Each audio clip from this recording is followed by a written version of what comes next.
People, सो आज हम discuss करने वाले हैं कि how did things go from this and this to finally कुछ ही दिन पहले दिस। ये पूरा का पूरा हुआ क्या, आज हम क्रोनोलॉजिकल ऑर्डर में टाइमलाइन के साथ समझेंगे। बहुत सारे न्यूज चैनल्स में आपने सुना होगा, इधर उधर घूमते फिरते तो सुन ही लिया होगा कि हमारे जो राहुल गांधी जी हैं उनको उनकी बेसिकली पार्लियामेंट की मेंबरशिप से डिस्क्वालीफाई कर दिया गया था। तो ये पूरा इसके पीछे का कारण क्या है, इसके पीछे का रीजन क्या है, हम एक एक चीज समझेंगे। तो यहां पर कहानी शुरू होती है 2019 से। कर्नाटका में एक रैली के ड्यूरिंग अलेजिडली, अब यहां पे वर्ड यूज हो रहा है अलेजिडली, क्यों? क्योंकि इस चीज का आरोप है, अभी प्रूफ नहीं हुआ है, इस चीज का आरोप है कि अलेजिडली बेसिकली राहुल गांधी जी ने यह बोल दिया था कि ऐसा क्यों है कि सारे के सारे चोरों का नाम या सरनेम में मोदी आता है। चाहे आप नीरव मोदी ले लें, चाहे आप ललित मोदी ले लें, या चाहे आप नरेंद्र मोदी ले लें। ये चीज उन्होंने अलेजिडली एक रैली के ड्यूरिंग कही थी।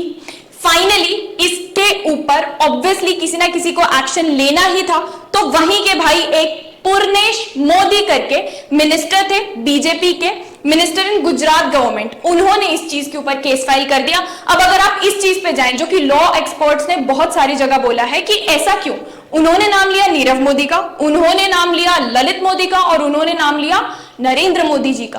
तो ये कौन होते हैं mister Purnesh Modi, case file करने वाले? काफी सारे लीगल एक्सपर्ट्स का कहना है, इस पे हम बाद में जाएंगे, बट कहने को फिलहाल में हम ये भी बोल सकते हैं कि ठीक है भाई, उनका सरनेम भी मोदी है, तो हो सकता है उनको ऑफेंसिव लगा हो, उनको डिफेमेटरी लगा हो सकता है उनको चार लोग चिढ़ाने लगे हो कि मोदी तो चोर होते हैं और तुम्हारा सरनेम भी मोदी है। तो इस पॉइंट को पकड़ के हम नहीं बैठेंगे कि ये कौन होते हैं केस फाइल करने वाले। हम सीधा आ जाते हैं 2019 से केस फाइल होने के बाद 2023 मार्च पर।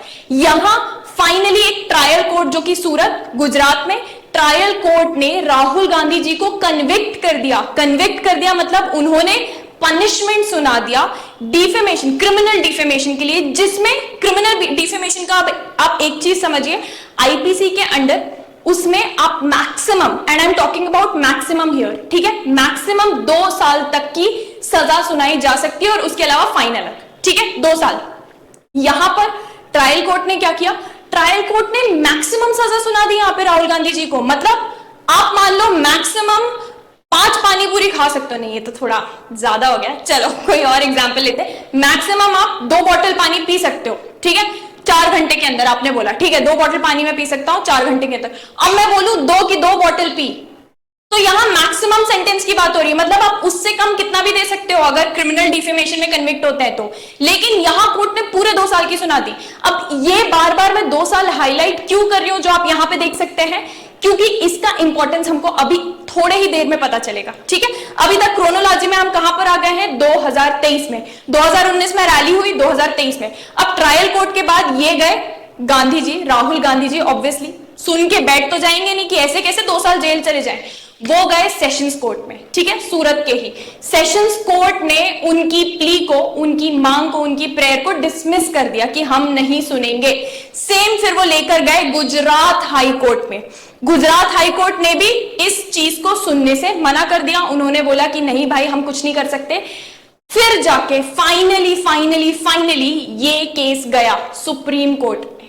लेकिन इसके बीच में Lok Sabha membership, basically Lok Sabha secretariat ने उनकी मेंबर ऑफ पार्लियामेंट की मेंबरशिप को डिस्क्वालीफाई कर दिया। अब मैंने जो ये बार बार सर्कल करके बोला था 2 साल 2 साल 2 साल, इसका इंपॉर्टेंस अभी हमको 1 ही मिनट में समझ में आएगा। बेसिकली हम 2 चीज समझेंगे यहाँ पे, आर्टिकल 102 ऑफ द कॉन्स्टिट्यूशन और read with section 8 of representation of people's act, इन दोनों का यहां पे पूरा का पूरा खेल है। तो भाई बात यह है कि आर्टिकल 102 हमको पावर देता है। पावर किस चीज का देता है कि किसी भी, यहां आप देख सकते हैं 3rd पॉइंट में, कि किसी भी ईदर हाउस ऑफ पार्लियामेंट, चाहे लोकसभा चाहे Rajya Sabha, either house of the parliament में के मेंबर को डिस्क्वालीफाई किया जा सकता है अंडर एनी लॉ। बेसिकली आप मेंबर ऑफ पार्लियामेंट को डिस्क्वालीफाई करना चाहें तो कर सकते हैं, but it should be under a law. इसके बाद हम इस चीज को पढ़ते हैं, section 8 of representation of people act, हमने जो ऊपर अभी डिस्कस किया, section 8 of representation of people act आप यहां पे देख सकते हैं।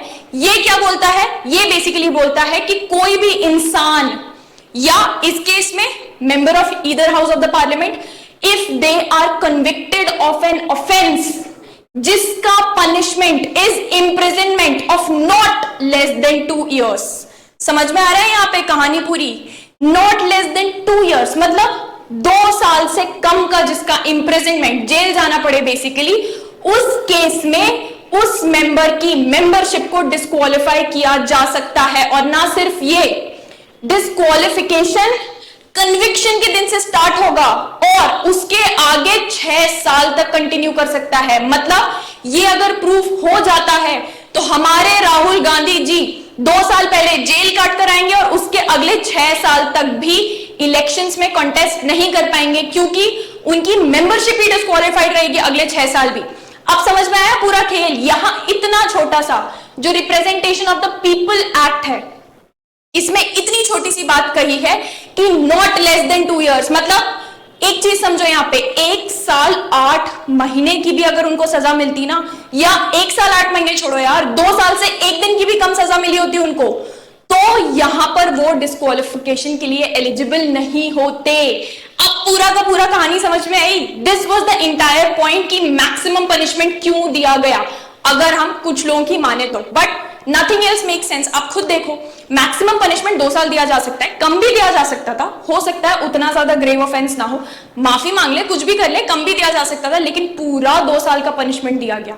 ये थी बेसिकली क्रोनोलॉजी ऑफ इवेंट्स। अब हमको समझ में आ चुका है trial court, session court, Gujarat high court, उसके बाद फाइनली लोकसभा सेक्रेटेरिएट ने उनकी मेंबरशिप भी डिस्क्वालीफाई कर दी, बेसिकली उनको डिस्क्वालीफाई कर दिया। इस तरीके के केस पहले भी हो चुके हैं। अगर आप यहां देखें, प्रीवियसली 2016 में तमिलनाडु की जो देन चीफ मिनिस्टर थी जयललिता जी, उनने केस फाइल किया था किसी के अगेंस्ट। बेसिकली यहां पे डीएमडीके के लीडर थे, उनके अगेंस्ट केस फाइल किया था सिमिलर डिफेमेशन का। तो यहां पे सुप्रीम कोर्ट ने उनको बोला था कि आप एक पब्लिक फिगर हैं, और पॉलिटिकल तो, या पॉलिटिक्स में पॉलिटिकल लीडर्स जो होते हैं वो तो बहुत बड़े लेवल के पब्लिक फिगर होता है, खासतौर पे आप तमिलनाडु स्टेट की चीफ मिनिस्टर हैं। So you are a public figure, you should be used to criticism. आज मैं टीचर हूं, मैं यहां पढ़ा रही हूं, अगर मुझे 4 बच्चे मेरी तारीफ कर रहे हैं तो 2 बच्चे हो सकता है बुराई भी करें, बोले कि क्या पढ़ाती है, क्या बोलती है, समझ में नहीं आता, criticism. But since I am in this position, I should be used to criticism. यही सुप्रीम कोर्ट ने बोला था उस टाइम पे डिफेमेशन के केस में। ना सिर्फ ये, उनको ये भी बोला था कि अगर ये डिफेमेशन केस को हम आगे बढ़ाते हैं तो it will amount to curbing of free speech. मतलब हम, इसका मतलब ये हो जाएगा हम फ्री स्पीच को रोक रहे हैं यहां पे, समझ रहे हैं आप? तो सुप्रीम कोर्ट इतना ज्यादा फेवर में था कि फिर इसके बाद लोग क्रिटिसिज्म प्रैक्टिस ही नहीं कर पाएंगे। लोगों को, लोग समझ लो या ऑपोजिशन समझ लो, कोई भी बोल ही नहीं पाएगा कि यार ये क्या काम कर रही है। अब वो तरीके अलग अलग होते हैं बोलने के, लेकिन फ्री स्पीच को हम नहीं रोक सकते। तो पहले भी इस तरीके के केस हो चुके हैं, जिनमें से ये 2016 का एक प्रोमिनेंट केस था। फाइनली ये चीज पूरी की पूरी लेकर गए सुप्रीम कोर्ट में, किसी और ने सुना नहीं, सुप्रीम कोर्ट में लेकर गए।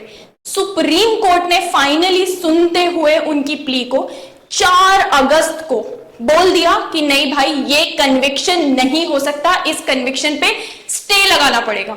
क्यों? सुप्रीम कोर्ट ने एक छोटे से पॉइंट को पकड़ा जिसपे पूरा का पूरा केस टिका हुआ था। एक तो उन्होंने बोला राहुल गांधी जी को, उन्होंने बोला कि भाई देखो, बात तो गलत की है तुमने, आपको ऐसा नहीं करना चाहिए था, आप इस लेवल पे हैं, आप इस ओहदे पर हैं कि आपको थोड़ा सोच समझ के बोलना चाहिए। ऑब्वियस सी बात है, कोई भी उनको यही बोले।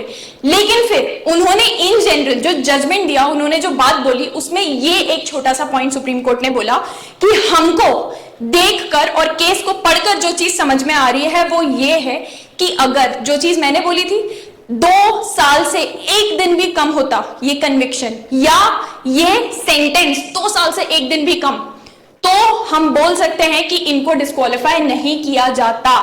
समझ रहे हैं आप? तो सुप्रीम कोर्ट ने भी ये एक छोटी सी बात पकड़ी और इस चीज पे ट्रायल कोर्ट को बोला कि आपने इस पॉइंट पे कैसे ध्यान नहीं दिया, इस पॉइंट को आपको पकड़ के और फिर जजमेंट देना चाहिए था। सुप्रीम कोर्ट ने इसी पॉइंट पे इलैबोरेट किया कि मान लो एक दिन भी कम होता तो मतलब ये डिस्क्वालिफिकेशन के लिए एलिजिबल नहीं होते। तो क्या सिर्फ इतने से रीजन की वजह से पूरी की पूरी 2 साल तक इंप्रिजनमेंट कोई काटे और उसके बाद बाहर निकलने के बाद भी 6 साल तक भुगते? क्योंकि इनका तो पूरा पॉलिटिकल लीडर ही है ना, पॉलिटिकल करियर है इनका, और क्या करेंगे? तो आप जेल से बाहर आ जाओ, उसके बाद 6 साल तक और, मतलब 8 से लेके 8 साल तक ये इलेक्शन कंटेस्ट ही नहीं कर पाएंगे। सुप्रीम कोर्ट ने एक और छोटी सी प्यारी सी बात पकड़ी, उन्होंने बोला इससे ना सिर्फ जो लीडर है यहाँ पे मतलब राहुल गांधी जी, उन पर फर्क पड़ेगा बल्कि इलेक्टोरेट पर भी फर्क पड़ेगा। यहां इलेक्टोरेट कौन होता है? इलेक्टोरेट वो जो लोग इनको वोट देना चाहते हैं या किसी कॉन्स्टिट्यूएंसी में जहां से ये बिलोंग करते हैं, बेसिकली वायनाड इन केरला, वो इनकी कॉन्स्टिट्यूएंसी है। वहां के लोग जो इलेक्शन में पार्ट लेते हैं, जो इलेक्शन में वोट करते हैं, इलेक्टोरेट की भी अधिकार पर ये नुकसान पहुंचाएगा। इतनी सी बात बोली थी सुप्रीम कोर्ट में। So please tell me in the comments below कि ये जो पूरा सिलसिला चला है। अच्छा, इसके बाद एक इंपॉर्टेंट चीज, फाइनली आप देखोगे 4 अगस्त को सुप्रीम कोर्ट ने डिसीजन दिया ना, उसके एक दिन के अंदर ही वापस से लोकसभा की सेक्रेटेरिएट ने इनका डिस्क्वालिफिकेशन कैंसिल करके फाइनली इनको मेंबर ऑफ पार्लियामेंट के तौर पर वापस एंटर करने का परमिशन दे दिया है। So what I want you to do is, I want you to tell me in the comments below कि आपका क्या ओपिनियन है या आपका क्या मानना है इस पूरे डिस्क्वालिफिकेशन के बारे में। होना चाहिए था कि नहीं, पहली चीज। दूसरी चीज, हुआ तो क्या इतनी लंबी सजा मिलनी चाहिए थी? और तीसरी चीज, क्या जो सुप्रीम कोर्ट ने बोला ये सही था? Please tell me in the comments below.